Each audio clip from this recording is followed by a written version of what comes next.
جب ان کی شادی ہوئی سیدنا علی رضی اللہ تعالی عنہ کے ساتھ، تو سیدنا علی رضی اللہ تعالی عنہ کیا بیان کرتے ہیں؟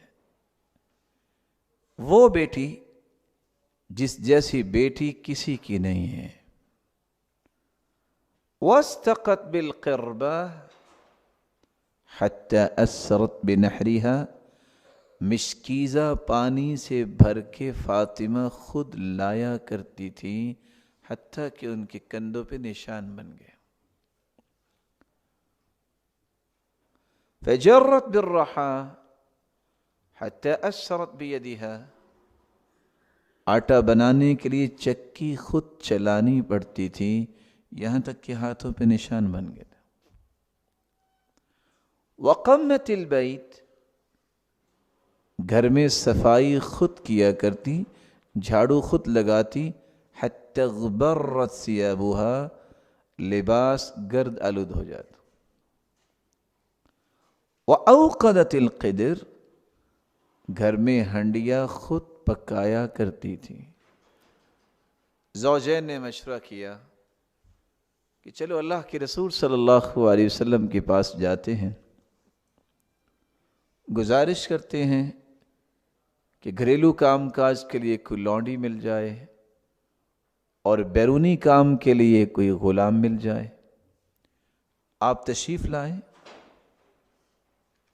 دیکھا تو اللہ کے رسول گھر میں نہیں ہے، تو زوجین نے یہ بات سیدہ عائشہ کو بیان کر دی۔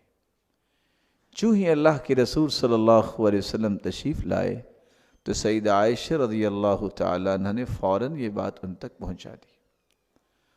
وہ وہاں سے اٹھے اور اپنی بیٹی کے پاس آ گئے اور آ کے کیا کہتے ہیں؟ الا ادلکما علی خیر مما سألتما، یہ لونڈی اور غلام سے بہتر کام نہ میں بتا دوں؟ کہا کیوں نہیں؟ فرمایا اذا اخذتما مضاجعكما فسبحا 33 واحمدا 33 وكبرا 34 فذلكما خير لكما من خادم۔ تم رات کو جب سونے لگو تو 33 مرتبہ سبحان اللہ کہہ دینا، 33 مرتبہ الحمدللہ کہہ دینا، 34 مرتبہ اللہ اکبر کہہ دینا۔ یہ کہنے سے 3 فائدے ہوں گے۔ تمہارے جسم کی تھکاوٹ بھی ختم ہوگی، دوبارہ سے جسم تر و تازہ ہو جائیں گے۔ تمہارے جتنے بھی گناہ ہیں وہ اگر سمندر کی جھاگ جتنے بھی ہوں، دوسری روایت میں آتا ہے وہ بھی معاف ہو جاتے ہیں۔